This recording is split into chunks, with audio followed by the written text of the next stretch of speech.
The signum function denoted by Gn is defined to be -1 for x less than 0. It is 0 when x equal to 0, and it is 1 when x is greater than 0. First, we will sketch this graph, which is a piecewise defined function.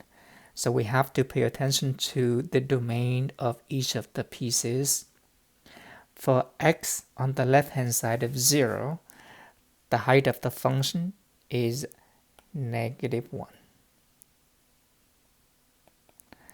When x equal to 0, the height of the function is 0, the function of value.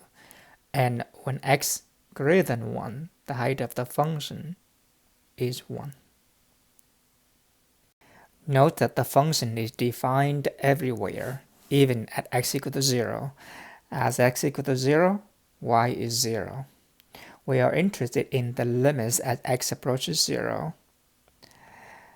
The limits at x go to 0 from the left-hand side of the signum function is -1.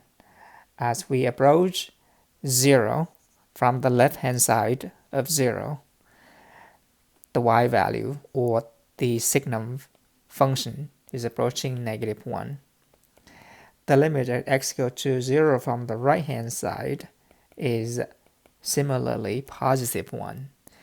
Since the limits on the left-hand side and the limit on the right-hand side do not agree, we say that the limit of the signum function does not exist at x equal to 0. Lastly, if we were to take the absolute value of this function, then we would turn every piece below the horizontal axis to above the horizontal axis.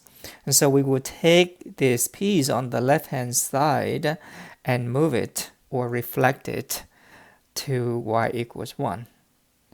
The absolute value of 0 is still 0. And if we did that, we see that after we take the absolute value at x equal to 0 from the left-hand side, y equal to 1. And at x equal to 0 from the right-hand side, y equal to 1. So the limits at x equal to 0 of the absolute value of the signum function is 1.